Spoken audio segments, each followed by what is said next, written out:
Paper 160, Rodan of Alexandria. On Sunday morning, September 18th, Andrew announced that no works would be planned for the coming week. All of the apostles, except Nathanael and Thomas, went home to visit their families or to sojourn with friends. This week, Jesus enjoyed a period of almost complete rest. But Nathanael and Thomas were very busy with their discussions with a certain Greek philosopher from Alexandria named Rodan. This Greek had recently become a disciple of Jesus through the teaching of one of Abner's associates who had conducted a mission at Alexandria. Rodan was now earnestly engaged in the task of harmonizing his philosophy of life with Jesus' new religious teaching, and he had come to Magadan hoping that the Master would talk these problems over with him. He also desired to secure a first-hand and authoritative version of the gospel from either Jesus or one of his apostles. Though the Master declined to enter into such a conference with Rodan, he did receive him graciously and immediately directed that Nathanael and Thomas should listen to all he had to say and tell him about the gospel in return. Rodan's Greek philosophy. Early Monday morning, Rodan began a series of 10 addresses to Nathanael, Thomas, and a group of some 24 believers who chanced to be at Magadan. These talks, condensed, combined, and restated in modern phraseology, present the following thoughts for consideration. Human life consists in 3 great drives: urges, desires, and lures. Strong character, commanding personality is only acquired by converting the natural urge of life into the social art of living, by transforming present desires into those higher longings which are capable of lasting attainment, while the commonplace lure of existence must be transferred from one's conventional and established ideas to the higher realms of unexplored ideas and undiscovered ideals. The more complex civilization becomes, the more difficult will become the art of living. The more rapid the changes in social usage, the more complicated will become the task of character development. Every 10 generations, mankind must learn anew the art of living if progress is to continue. And if man becomes so ingenious that he more rapidly adds to the complexity of society, the art of living will need to be remastered in less time, perhaps every single generation. If the evolution of the art of living fails to keep pace with the technique of existence, humanity will quickly revert to the simple urge of living, the attainment of the satisfaction of present desires. Thus will humanity remain immature. Society will fail in growing up to full maturity. Social maturity is equivalent to the degree to which man is willing to surrender the gratification of mere transient and present desires for the entertainment in those superior longings, the striving of whose attainment affords the more abundant satisfaction of progressive advancement toward permanent goals. But the true badge of social maturity is the willingness of a people to surrender the right to live peaceably and contently under the ease-promoting standards of the lure of established beliefs and conventional ideas for the disquieting and energy-requiring lure of the pursuit of the unexplored possibilities of the attainment of undiscovered goals, of idealistic spiritual realities. Animals respond nobly to the urge of life, but only man can attain the art of living, albeit the majority of mankind only experiences the animal urge to live. Animals know only this blind and instinctive urge. Man is capable of transcending this urge to natural function. Man may elect to live upon the high plane of intelligent art, even that of celestial joy and spiritual ecstasy. Animals make no inquiry into the purpose of life, therefore they never worry. Neither do they commit suicide. Suicide among men testifies that such beings have emerged from the purely animal stage of existence, and to the further fact that the exploratory effects of such human beings have failed to attain the artistic levels of mortal experience. Animals know not the meaning of life. Man not only possesses capacity for the recognition of values and the comprehension of meanings, but he also is conscious of the meaning of meanings. He is self-conscious of insight. When men dare to forsake a life of natural craving for one of adventurous art and uncertain logic, they must expect to suffer the consequent hazards of emotional casualties, conflicts, unhappiness, and uncertainties, at least until the time of their attainment of some degree of intellectual and emotional maturity. Discouragement, worry, and indolence are positive evidence of moral immaturity. Human society is confronted with 2 problems: attainment of the maturity of the individual and attainment of the maturity of the race. The mature human being soon begins to look upon all other mortals with feelings of tenderness and with emotions of tolerance. Mature men view immature folks with the love and consideration that parents bear their children. Successful living is nothing more or less than the art of the mastery of dependable technique for solving common problems. The first step in the solution of any problem is to locate the difficulty, to isolate the problem, and frankly to recognize its nature and gravity. The great mistake is that when life problems excite our profound fears, we refuse to recognize them. Likewise, when the acknowledgement of our difficulties entails the reduction of our long-cherished conceit, the admission of envy, or the abandonment of deep-seated prejudice, the average person prefers to cling to the old illusions of safety and to the long-cherished false feelings of security. Only a brave person is willing honestly to admit and fearlessly to face what a sincere and logical mind discovers. The wise and effective solution of any problem demands that the mind shall be free from bias, passion, and all other purely personal prejudice, which might interfere with the disinterested survey of the actual factors that go to make the problem presenting itself for solution. The solution of life problems requires courage and sincerity. Only honest and brave individuals are able to follow valiantly through the perplexing and confusing maze of living to where the logic of a fearless mind may lead. And this emancipation of the mind and soul can never be effected without the driving power of an intelligent enthusiasm which borders on religious zeal. It requires the lure of a great ideal to drive man on in the pursuit of a goal which is beset with difficult material problems and manifold intellectual hazards. Even though you are effectively armed to meet the difficult situations of life, you can hardly expect success unless you are equipped with that wisdom of mind and charm of personality which enables you to win hearty support and cooperation of your fellows. You cannot hope for a large measure of success in either secular or religious work unless you learn how to persuade your fellows to prevail with them. You simply must have tact and tolerance. But the greatest of all methods of problem-solving I have learned from Jesus your Master. I refer to that which he so consistently practices, and which he so faithfully taught you, the isolation of worshipful meditation. In this habit of Jesus going off so frequently by himself to commune with the Father in heaven is to be found the technique, not only of gathering strength and wisdom for the ordinary conflicts of living, but also of appropriating the energy for the solution of the higher problems of a moral and spiritual nature. But even correct methods of solving problems will not compensate for inherent defects of personality or atone for the absence of the hunger and thirst for true righteousness.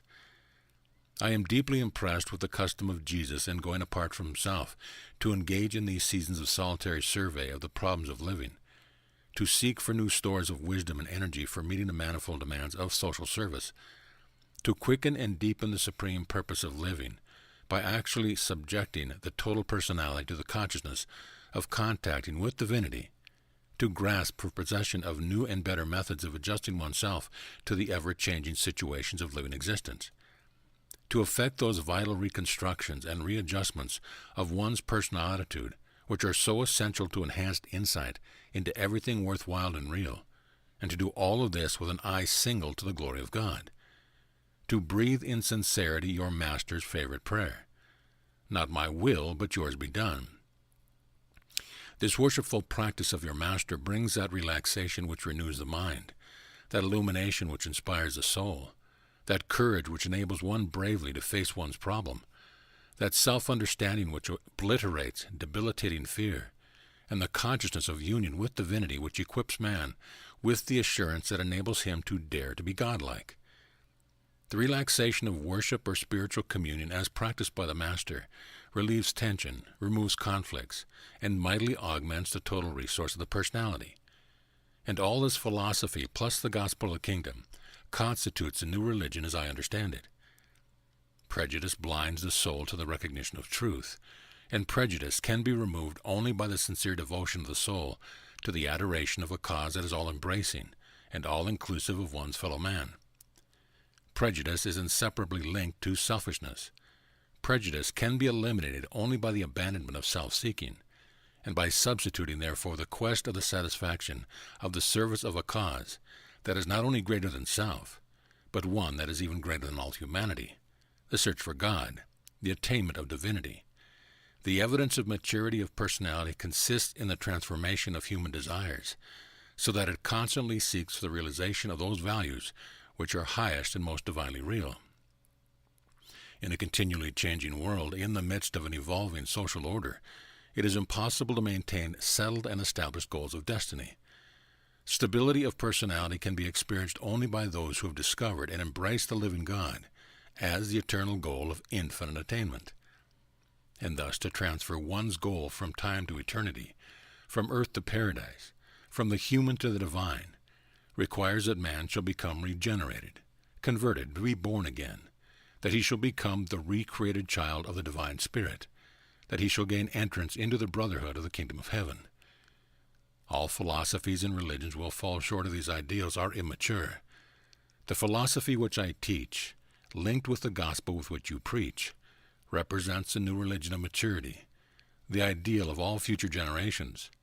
And this is true because our ideal is final, infallible, eternal, universal, absolute, and infinite. My philosophy gave me the urge to search for realities of true attainment, the goal of maturity. But my urge was impotent, my search lacked driving power. My quest suffered from the absence of certainty, of directionization, and these deficiencies have been abundantly supplied by this new gospel of Jesus, with its enhancement of insight, elevation of ideals, and settledness of goals. Without doubts and misgivings, I can now wholeheartedly enter upon the eternal venture. The art of living. There are two ways in which mortals may live together, the material or animal way and the spiritual or human way. By the use of signals and sound, animals are able to communicate with each other in a limited way, but such forms of communication do not convey meaning, values, or ideas. The one distinction between man and the animal is that man can communicate with his fellows by means of symbols, which most certainly designate and identify meaning, value, ideas, and even ideals. Since animals cannot communicate ideas to each other, they cannot develop personality. Man develops personality because he can thus communicate with his fellows concerning both ideas and ideals. It is this ability to communicate and share meaning that constitute human culture and enables man, through social association, to build civilizations. Knowledge and wisdom become cumulative because of man's ability to communicate these possessions to succeeding generations, and thereby arise the cultural activities of the race, art, science, religion, philosophy. Symbolic communication between human beings predetermines the bringing into existence of social groups. The most effective of all social groups is the family, more particularly the two parents. Personal affection is the spiritual bond which holds together these material associations. Such an effective relationship is also possible between two persons of the same sex, as it's so abundantly illustrated in the devotions of genuine friendship. These associations of friendship and mutual affection are socializing and ennobling because they encourage and facilitate the following essential factors of the higher levels of the art of living. 1. Mutual self-expression and self-understanding. Many noble human impulses die because there is no one to hear their expression. Truly, it is not good for man to be alone. Some degree of recognition and a certain amount of appreciation are essential to the development of human character. Without the genuine love of a home, no child can achieve the full development of normal character. Character is something more than mere mind and morals. Of all social relations calculated to develop character, the most effective and ideal is the affectionate and understanding friendship of man and woman in the mutual embrace of intelligent wedlock. Marriage, with its manifold relations, is best designed to draw forth those precious impulses and those higher motives which are indispensable to the development of a strong character. I do not hesitate thus to glorify family life, for your Master has wisely chosen the father-child relationship as the very cornerstone of this new gospel of the kingdom.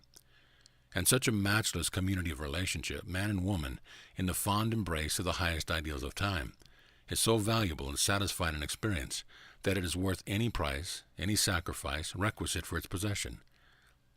2. The union of souls, the mobilization of wisdom. Every human being sooner or later acquires a certain concept of this world and a certain vision of the next. Now it is possible, through personality association, to unite these views of temporal existence and eternal prospects. Thus does the mind of one augment its spiritual values by gaining much of the insight of the other. In this way, men enrich the soul by pooling their respective spiritual possessions. Likewise, in the same way, man is enabled to avoid that ever-present tendency to fall victim to distortion of vision, prejudice of viewpoint, and narrowness of judgment. Fear, envy, and conceit can be prevented only by intimate contact with other minds. I call your attention to the fact that the Master never sends you out alone to labor for the extension of the kingdom. He always sends you out 2 by 2.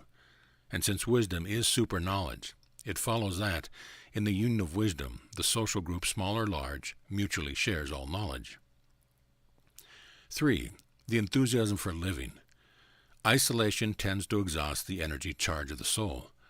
Association with one's fellow is essential to the renewal of the zest for life, and is indispensable to the maintenance of the courage to fight those battles consequent upon the ascent to the higher levels of human living. Friendship enhances the joys and glorifies the triumph of life. Loving and intimate human association tend to rob suffering of its sorrow and hardship, much of its bitterness. The presence of a friend enhances all beauty and exalts every goodness. By intelligent symbols, man is able to quicken and enlarge the appreciative capacity of his friends. One of the crowning glories of human friendship is this power and possibility of the mutual stimulation of the imagination. Great spiritual power is inherent in the consciousness of wholehearted devotion to a common cause, mutual loyalty to a cosmic deity. 4. The enhanced defense against all evil. Personality association and mutual affection is an efficient insurance against evil. Difficulty, sorrow, disappointment, and defeat are more painful and disheartening when borne alone. Association does not transmute evil into righteousness, but it does aid in greatly lessening the sting. Said your Master, "Happy are they who mourn, if a friend is at hand to comfort." There is positive strength in the knowledge that you live for the welfare of others, and that these others likewise live for your welfare and advancement. Man languishes in isolation. Human beings unfailingly become discouraged when they view only the transitory transitions of time. The present, when divorced from the past and the future, becomes exasperatingly trivial. Only a glimpse of the circle of eternity can inspire man to do his best, and can challenge the best in him to do its utmost. And when man is thus at his best, he lives most unselfishly for the good of others, his fellow sojourners in time and eternity.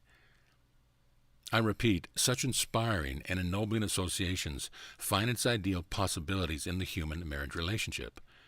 True, much is attained out of marriage, and many marriages utterly fail to produce these moral and spiritual fruits. Too many times marriage is entered into by those who seek other values, which are lower than those superior accompaniments of human maturity. Ideal marriage must be founded on something more stable than the fluctuations of sentiment and the fickleness of mere sex attraction. It must be based on genuine and mutual personal devotion. And thus, if you can build up such trustworthy and effective small units of human association, when these are assembled in the aggregate, the world will behold a great and glorified social structure, the civilization of moral maturity. Such a race might begin to realize something of your Master's ideal of peace on earth and goodwill among men. While such a society would not be perfect or entirely free from evil, it would at least approach the stabilization of maturity. The lures of maturity. The effort toward maturity necessitates work, and work requires energy. Whence the power to accomplish all this? The physical things can be taken for granted, but the Master has well said, "Man cannot live by bread alone." Granted the possession of a normal body and a reasonably good health, we must next look to the lures which will act as stimulus to call forth man's slumbering spiritual forces. Jesus has taught us that God lives in man. Then how can we induce man to release these soul-bound powers of divinity and infinity? How shall we induce men to let go of God, that he may spring forth to the refreshment of our own souls, while in transit outward, and then to serve the purpose of enlightening, uplifting, and blessing countless other souls? How best can I awaken these latent powers for good which lie dormant in your souls? One thing I am sure. Emotional excitement is not the ideal spiritual stimulus. Excitement does not augment energy, it rather exhausts the power of both mind and body. Whence, then, comes the energy to do these great things? Look to your Master. Even now he is out on the hills taking in power, while we are here giving out energy. The secret of all this problem is wrapped up in spiritual communion, in worship. From the human standpoint, it is a question of combined meditation and relaxation. Meditation makes the contact of mind with spirit. Relaxation determines the capacity for spiritual receptivity. And this interchange of strength for weakness, courage for fear, the will of God for the mind of self, constitutes worship. At least, that is the way the philosopher views it. When these experiences are frequently repeated, they crystallize into habits, strength-giving and worshipful habits, and such habits eventually formulate themselves into a spiritual character, and such a character is finally recognized by one's fellows as a mature personality. These practices are difficult and time-consuming at first, but when they become habitual, they are at once restful and time-saving. The more complex society becomes, and the more the lures of civilization multiply, the more urgent will become the necessity for God-knowing individuals to form such protective habitual practices designed to conserve and augment their spiritual energies. Another requirement for the attainment of maturity is the cooperative adjustment of social groups to an ever-changing environment. The immature individual arouses the antagonism of his fellows. The mature man wins the hearty cooperation of his associates, thereby many times multiplying the fruits of his life's effort. My philosophy tells me that there are times when I must fight, if need be, for the defense of my concept of righteousness. But I doubt not that the master, with a more mature type of personality, would easily and gracefully gain any equal victory by his superior and winsome technique of tact and tolerance. All too often, when we battle for the right, it turns out that both the victor and the vanquished have sustained defeat. I heard the master say only yesterday that the wise man, when seeking entrance through the locked door, would not destroy the door, but rather would seek for the key wherewith to unlock it. Too often we engage in a fight merely to convince ourselves that we are not afraid. This new gospel of the kingdom renders a great service to the art of living, in that it supplies a new and richer incentive for higher living. It presents a new and exalted goal of destiny, a supreme life purpose. And these new concepts of the eternal and divine goal of existence are in themselves transcendent stimuli, calling forth the reaction of the very best that is resident in man's higher nature. On every mountaintop of intellectual thought there are to be found relaxation for the mind, strength for the soul, and communion for the spirit. From such vantage points of high living, man is able to transcend the material irritation of the lower levels of thinking, worry, jealousy, envy, revenge, and the pride of immature personality. These high-climbing souls deliver themselves from a multitude of the cross-current conflicts of the trifles of living, thus becoming free to attain consciousness of the higher currents of spirit concept and celestial communication. But the life purpose must be jealously guarded from the temptation to seek for easy and transient attainment. Likewise might it be so fostered as to become immune to the disastrous threats of fanaticism. The balance of maturity. While you have an eye single to the attainment of eternal realities, you must also make provision for the necessities of temporal living. While the spirit is our goal, the flesh is a fact. Occasionally, the necessities of living may fall into our hands by accident, but in general, we must intelligently work for them. The two major problems of life are making a temporal living and the achievement of eternal survival. And even the problem of making a living requires religion for its ideal solution. These are both highly personal problems. True religion, in fact, does not function apart from the individual. The essentials of a temporal life, as I see them, are 1. Good physical health. 2. Clear and clean thinking. 3. Ability and skill. 4. Wealth, the goods of life. 5. Abilities to withstand defeat. 6. Culture, education, and wisdom. Even the physical problems of bodily health and efficiency are best solved when they are viewed from the religious standpoint of our Master's teaching, that the body and mind of man are the dwelling place of the gift of the gods, the Spirit of God becoming the spirit of man. The mind of man thus becomes the mediator between material things and spiritual realities. It requires intelligence to secure one's share of the desirable things in life. It is wholly erroneous to suppose that faithfulness in doing one's daily work will ensure the rewards of wealth. Barring the occasional and accidental acquirement of wealth, the material rewards of the temporal life are found to flow in certain well-organized channels, and only those who have access to these channels may expect to be well rewarded for their temporal efforts. Poverty must ever be the lot of all men who seek for wealth in isolated and individual channels. Wise planning, therefore, becomes the one thing essential to worldly prosperity. Success requires not only devotion to one's work, but also that one should function as a part of some one of the channels of material wealth. If you are unwise, you can bestow a devoted life upon your generation without material reward. If you are an accidental beneficiary of the flow of wealth, you may roll in luxury even though you have done nothing worthwhile for your fellow man. Ability is that which you inherit, while skill is that which you acquire. Life is not real to one who cannot do some one thing well expertly. Skill is one of the real sources of the satisfaction of living. Ability implies the gift of foresight, far-seen vision. Be not deceived by the tempting rewards of dishonest achievement. Be willing to toil for the later returns inherent in honest endeavor. The wise man is able to distinguish between means and ends. Otherwise, sometimes over-planning for the future defeats its own higher purpose. As a pleasure seeker, you should aim always to be a producer as well as consumer. Train your memory to hold in sacred trust the strength-giving and worthwhile episodes of life, which you can recall at will for your pleasure and edification. Thus build up for yourself, and in yourself reserve galleries of beauty, goodness, and artistic grandeur. But the noblest of all memories are the treasured recollections of the great moments of a superb friendship. And all of these memories, treasures radiate their most precious and exalting influences under the releasing touch of the spiritual worship. But life will become a burden of existence unless you learn how to fail gracefully. There is an art in defeat which noble souls always acquire. You must know how to lose cheerfully. You must be fearless of disappointment. Never hesitate to admit failure. Make no attempt to hide failure under deceptive smiles and beaming optimism. It sounds well always to claim success, but the end results are appalling. Such a technique leads directly to the creation of a world of unreality and to the inevitable crash of ultimate disillusionment. Success may generate courage and promote confidence, but wisdom comes only from the experience of adjustment to the result of one's failure. Men who prefer optimistic illusions to reality can never become wise. Only those who face facts and adjust them to ideals can achieve wisdom. Wisdom embraces both the fact and the ideal, and therefore saves its devotees from both of those barren extremes of philosophy. The man whose idealism excludes facts, and the materialist who is devoid of spiritual outlook.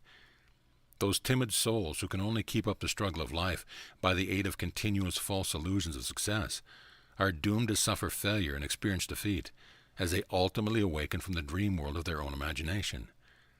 And it is in this business of facing failure and adjusting to defeat that the far-reaching vision of religion exerts its supreme influence.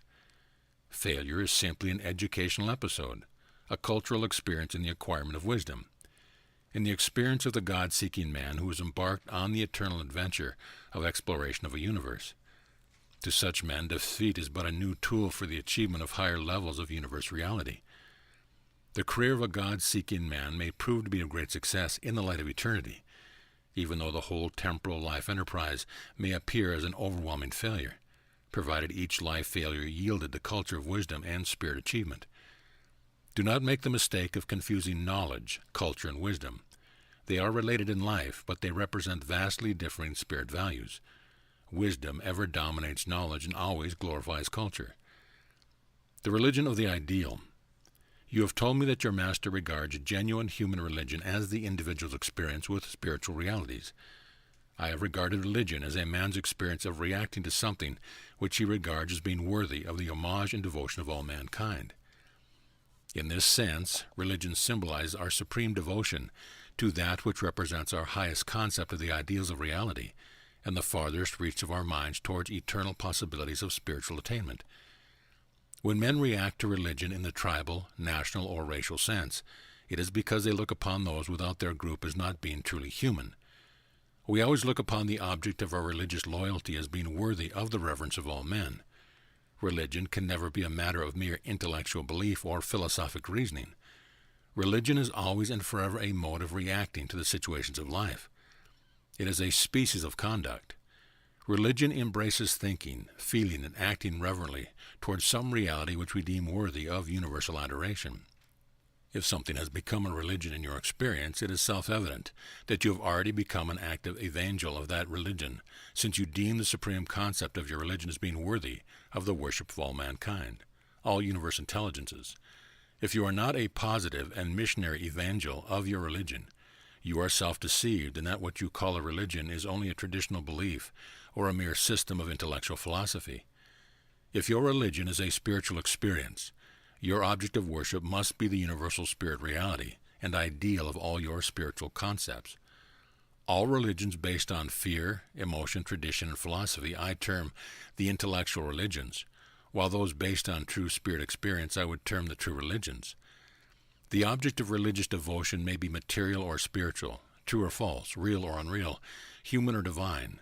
Religions can therefore be either good or evil. Morality and religion are not necessarily the same. A system of morals, by grasping an object of worship, may become a religion. A religion, by losing its universal appeal to loyalty and supreme devotion, may evolve into a system of philosophy or a code of morals. This thing, being, state, or order of existence, or possibility of attainment, which constitutes the supreme ideal of religious loyalty, and which is the recipient of the religious devotion of those who worship, is God. Regardless of the name applied to this ideal of spirit reality, it is God.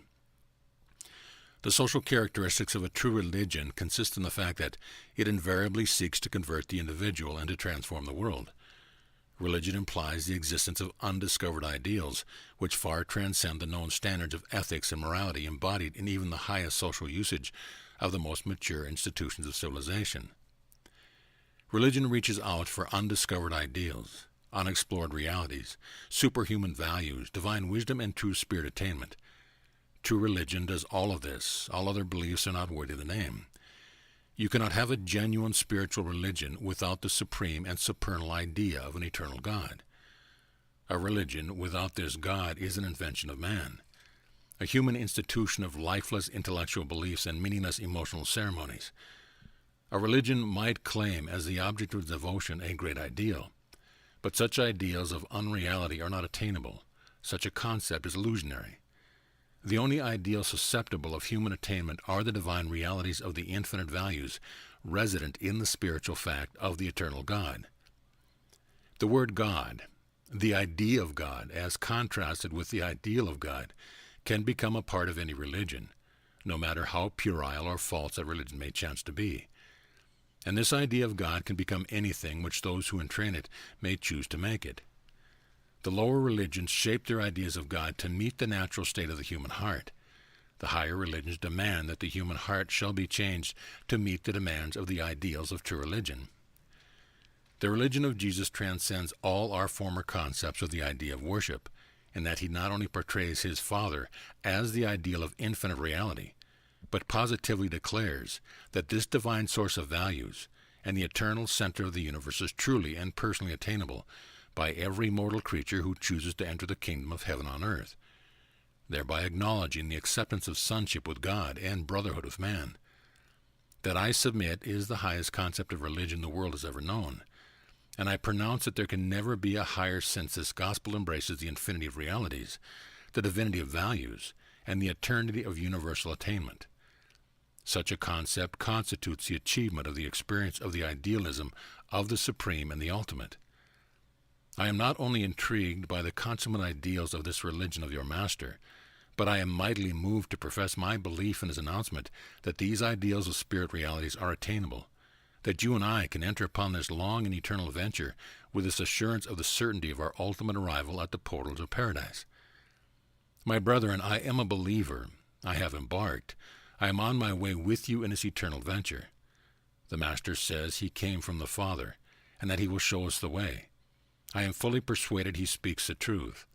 I am finally convinced that there are no attainable ideals of reality or values of perfection apart from the eternal and universal Father. I come, then, to worship not merely the God of existence, but the God of the possibility of all future existence.